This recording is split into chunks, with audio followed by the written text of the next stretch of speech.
Buenos días, tardes o noches. El día de hoy retomaremos la materia de diseño y construcción de pavimentos con el tema características de los tipos de pavimento. Y para poder hablar de sus características tenemos que recordar primero que tenemos tres tipos básicos de pavimento. Los pavimentos asfálticos, en los cuales tenemos pavimentos flexibles, semirrígidos y semiflexibles. Los pavimentos rígidos, que son los de concreto hidráulico, y los pavimentos de adoquín o enrocamiento. Primero vamos a empezar por los pavimentos asfálticos, que básicamente son los que tenían la capa de rodadura de carpeta asfáltica. Entonces, esta será su primera característica, que la capa de rodadura va a ser una mezcla asfáltica. La segunda sería en el caso de los pavimentos semirrígidos, que se cuenta con una base tratada. Puede ser una base negra o base asfáltica, o también una base cementada a base de cemento Portland o cal, por mencionar algunas formas. También tiene una pequeña capacidad de mitigar esfuerzos, es decir, actúan muy similar a como actúa un colchón, o sea que puede tener una pequeña deformación la cual es recuperable. Además, se pueden reciclar con las medidas adecuadas y utilizarse como rack para volver a construir un pavimento o para usarlos en una base negra.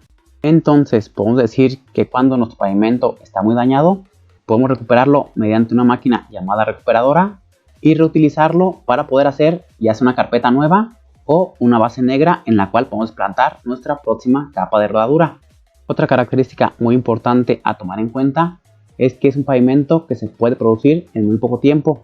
Es decir, nosotros tendremos una carpeta asfáltica y a las pocas horas podemos abrir ya directamente al tráfico sobre nuestra vía, a diferencia de un pavimento rígido, el cual requiere cierto tiempo para alcanzar su resistencia máxima. Otra característica más que podemos resaltar es que no requiere puntos de dilatación, por lo tanto es muy útil para cuando tenemos velocidades altas en la carretera y no queremos sentir ese molesto cambio de una losa a otra. Ahora, pasando a los pavimentos rígidos, tenemos que su capa de rodadura será a base de una losa de concreto hidráulico. Además, a diferencia de los pavimentos asfálticos, el conjunto de capas es diferente, ya que en los pavimentos de concreto hidráulico o los pavimentos rígidos no cuentan con una capa de subbase o una capa de base dependiendo de la normativa que se revise.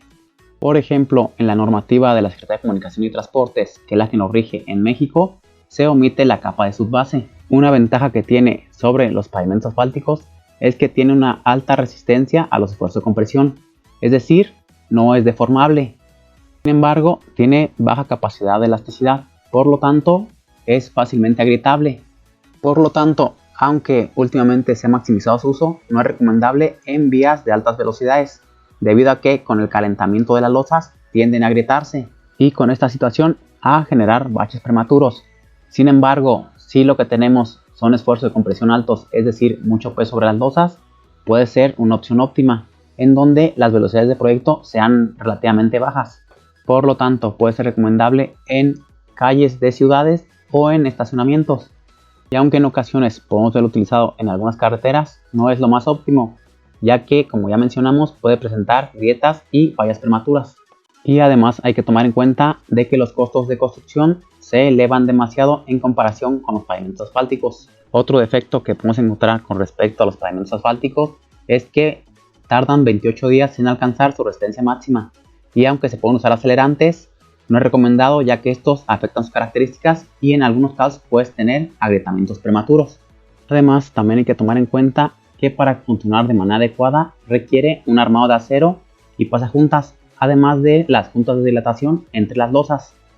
Otro detalle que hay que tomar en cuenta es que la reparación de este tipo de pavimentos suele ser costosa y más lenta que en un pavimento asfáltico, que en la mayoría de los casos el material extraído de la reparación o destrucción de alguna losa no puede ser reciclable para otro pavimento por las características del tipo de material. Por último, tenemos el pavimento de adoquín o de enrocamiento, en donde la capa de rodadura básicamente es de roca de río o de adoquines. Para poder colocar esta capa se tiene que usar una capa de arena. Sin embargo, también es necesario utilizar las capas comunes de cualquier tipo de pavimento. Una ventaja que suele tener sobre los demás tipos de pavimento es que tiene una forma de reparación demasiado sencilla, ya que simplemente se cambian las piezas que se han dañado. Su mayor desventaja radica en que es fácilmente deformable, ya que al ser piezas independientes, estas tienden a moverse en distintas direcciones. Sin embargo, si las capas de terracería y pavimento se diseñaron de forma adecuada, puede ser suficiente para resistir los esfuerzos de compresión que en estas se generen. La ventaja más radica en que son filtrantes, es decir, que entre las juntas de los adoquines se puede escurrir el exceso de agua que se genere encima del pavimento, permitiendo así la recarga natural de mantos acuíferos.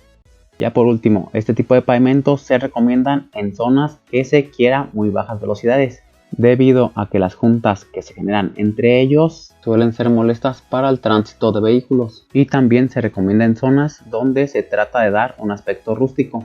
Y con este último dato llegamos al final de este video. Nos vemos en la siguiente clase. Hasta la próxima.